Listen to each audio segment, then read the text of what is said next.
The sun beat down on the unforgiving expanse of the dusty plains, a merciless hammer in a cloudless sky.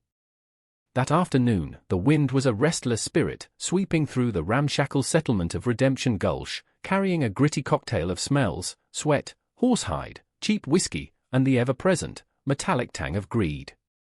At the chaotic edge of the marketplace, beneath ragged banners that snapped and fluttered like torn promises, a young woman was shoved forward, stumbling on the hardened earth.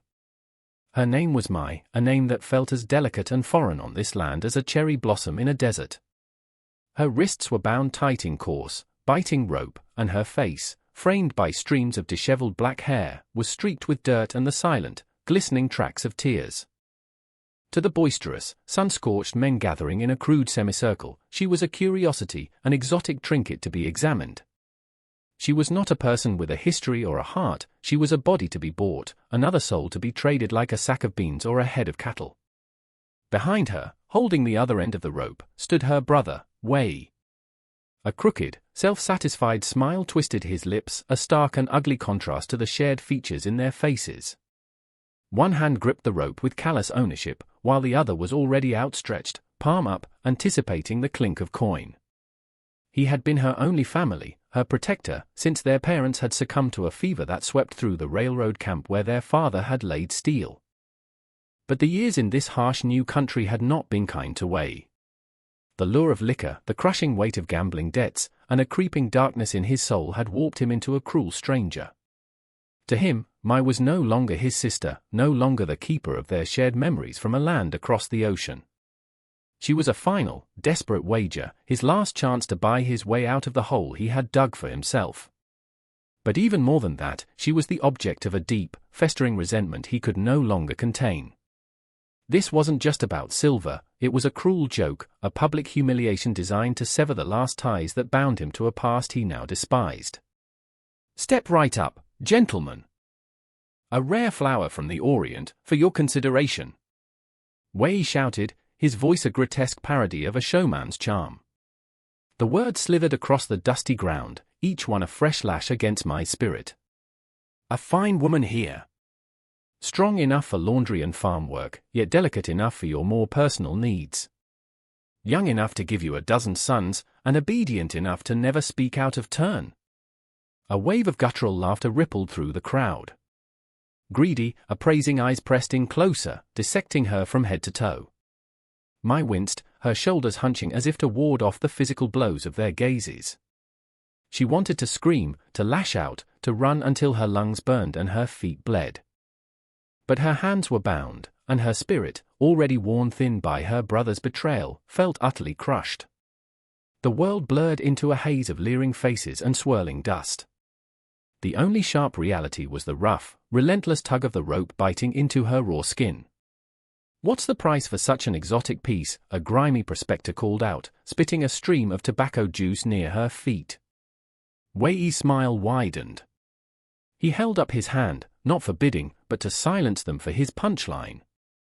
"The price," he announced with a flourish, "is a mere $10. A bargain for a lifetime of service." "A joke, really?" The men roared with laughter again. $10. The price of a decent saddle blanket, or a few nights of whiskey. The insult was the point. He wasn't selling her for her value, he was declaring her worthless. Just as the prospector fumbled in his pouch, just as another man yelled out a mocking counteroffer, a figure detached itself from the edge of the crowd. He moved with a quiet, deliberate purpose that drew the eye. He was tall and steady, his worn leather boots sinking into the dust with each resolute stride.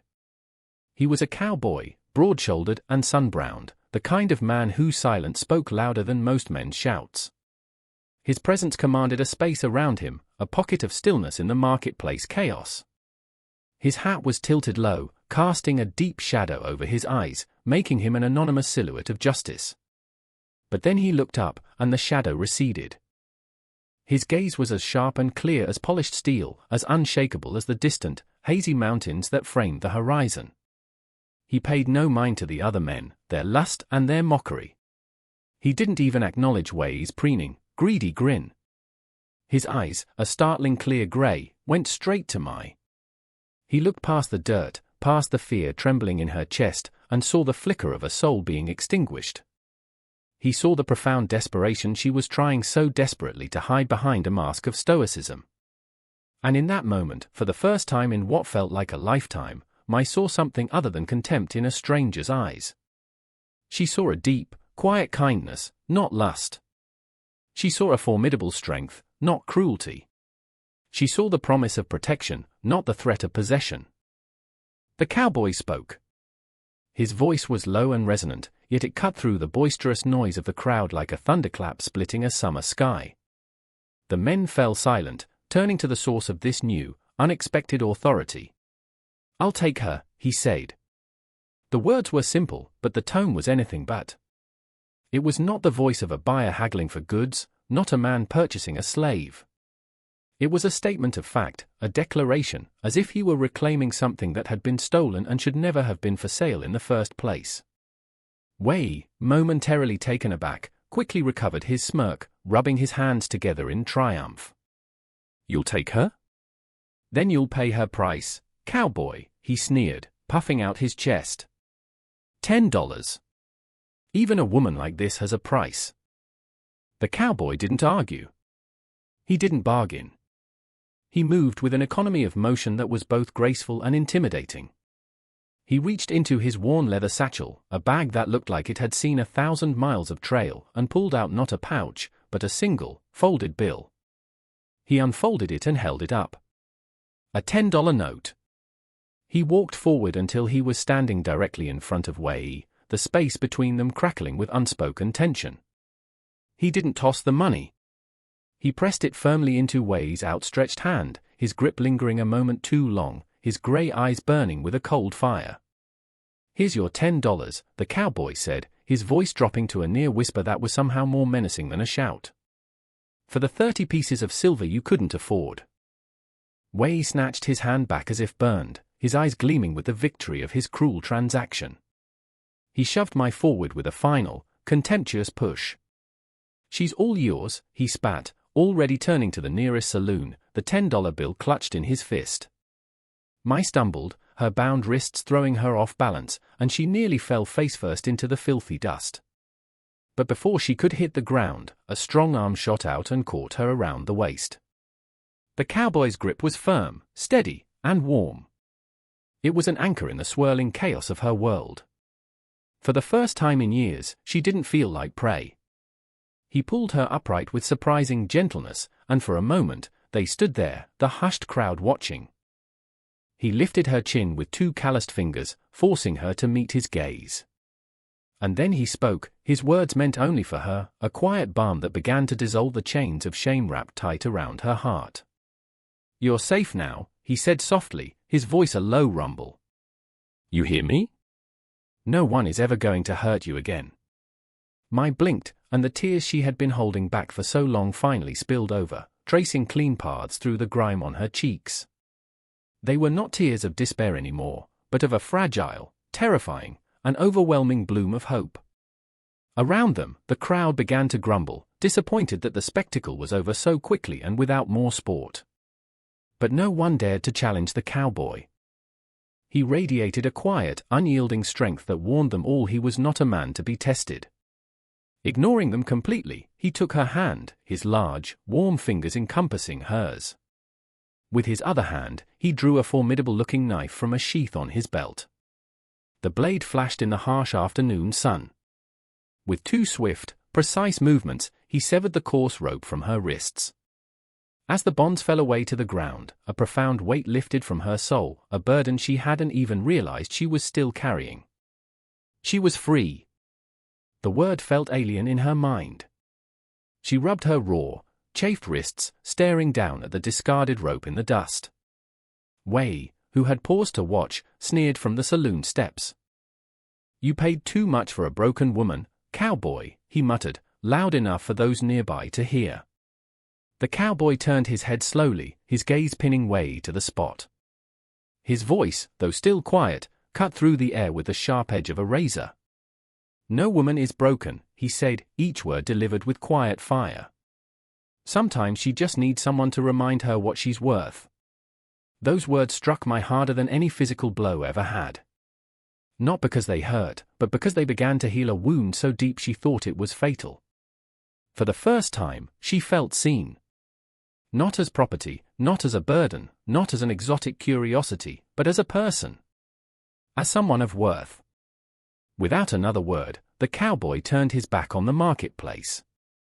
He gently took her elbow, guiding her away from the gawking crowd, past the ragged banners and the choking dust, until the noise and the stench of the place began to fade behind them. His horse waited patiently, tethered to a post just beyond the main thoroughfare.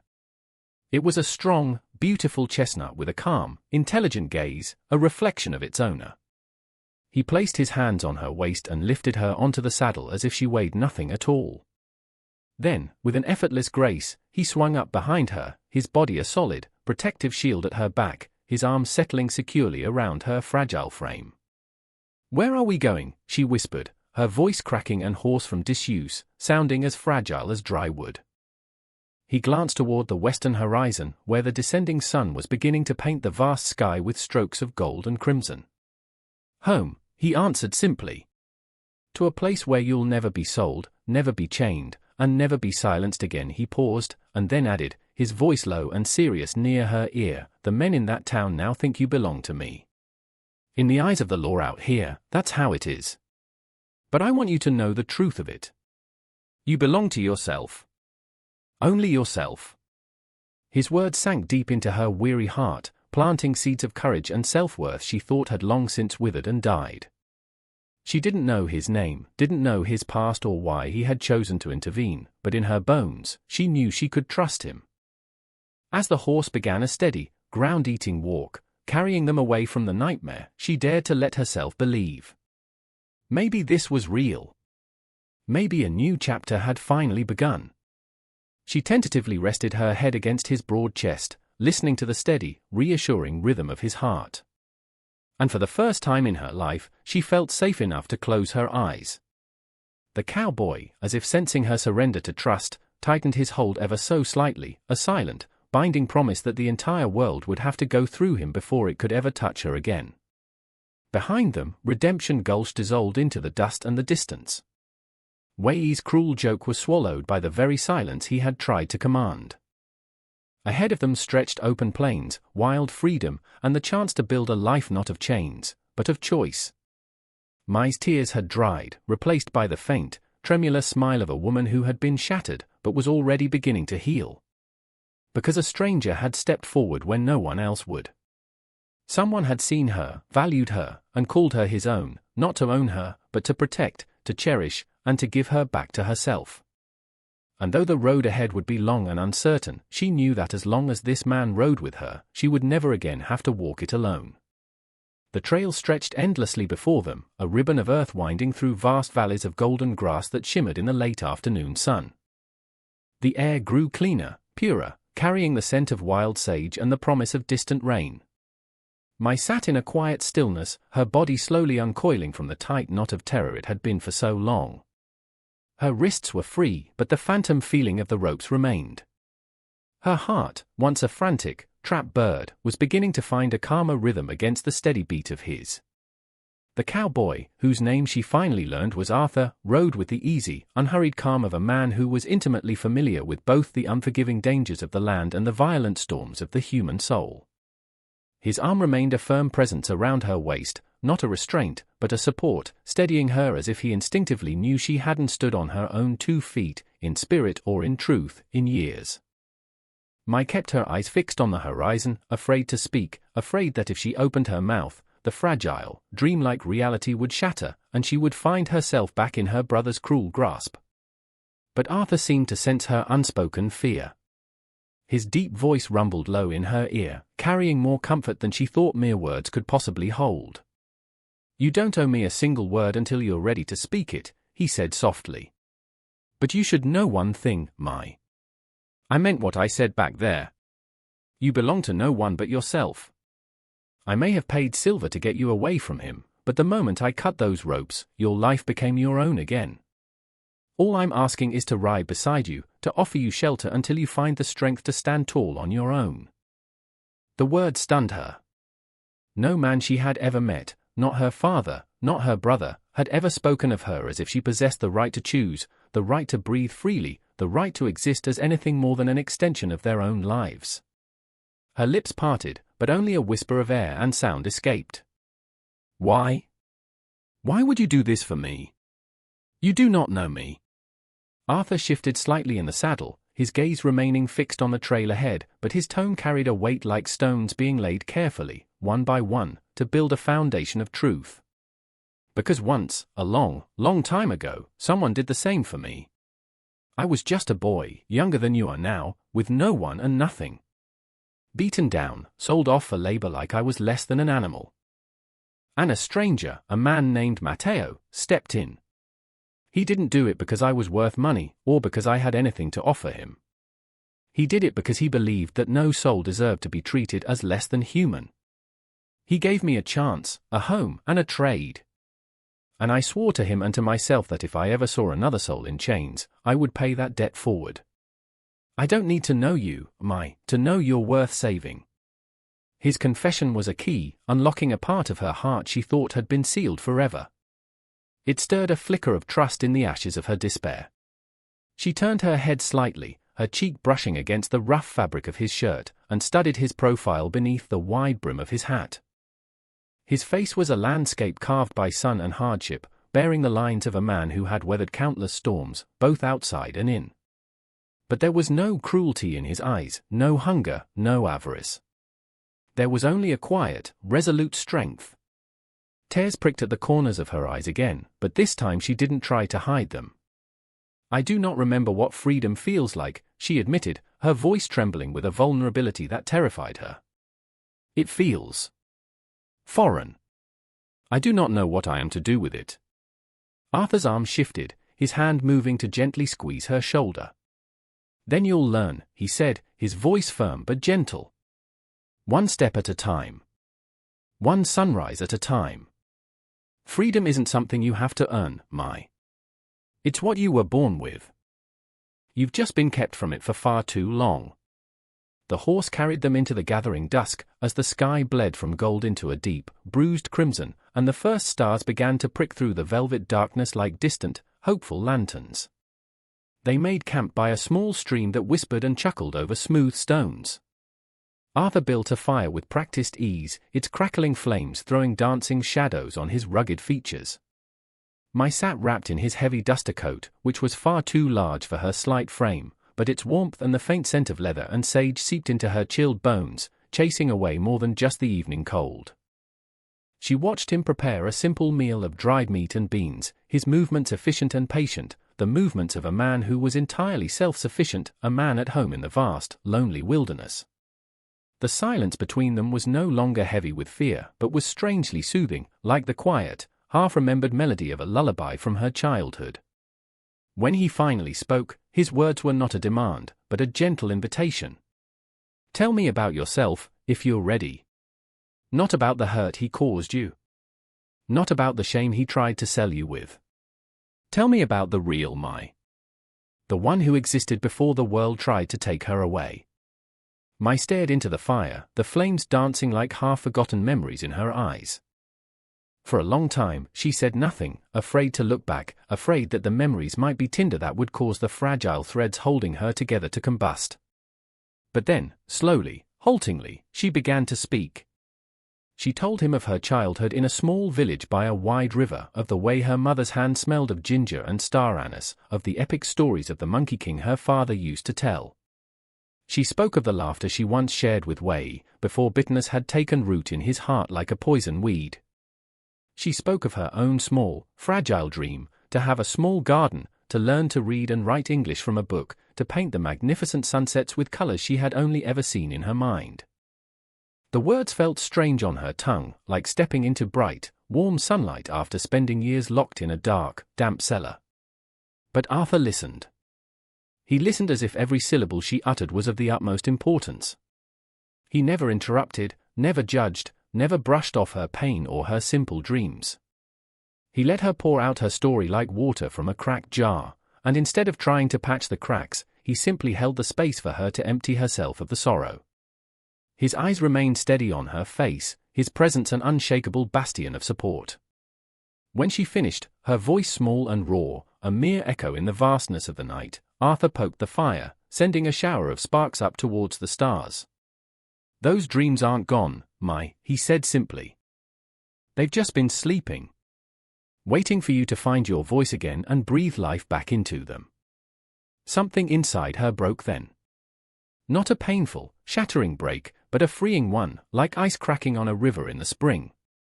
She pressed her hands to her face and wept, not with silent tears, but with deep, shuddering sobs that shook her entire body.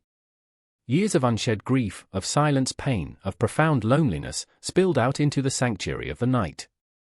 And when she finally lifted her gaze, her eyes swollen and red, she found Arthur still there, still watching her, his expression not one of pity, but of profound respect. "Thank you," she whispered, the word small but laden with a weight of gratitude she could barely comprehend. "For seeing me. For not turning away." He gave a single, solemn nod, his jaw tight as if holding back a tide of his own emotions. "Always," he said, his voice thick. "You deserve to be seen." The night passed slowly. The fire died down to a bed of glowing embers, and the great wheel of stars turned silently in the heavens above.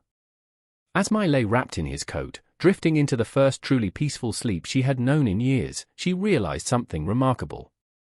She wasn't afraid anymore.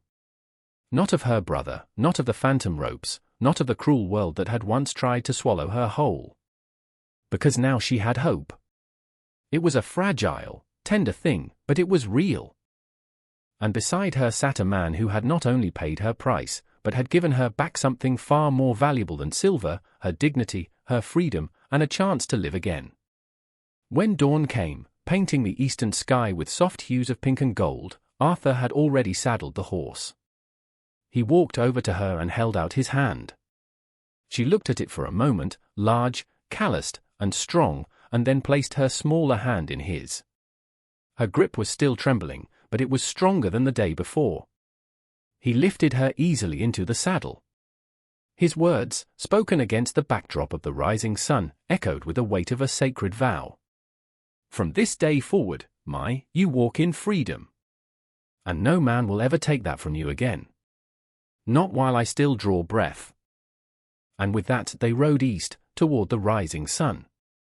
Two souls, no longer bound by the chains of the past, but joined by something far greater, hope, courage, and the quiet, humble beginning of a story that had only just begun.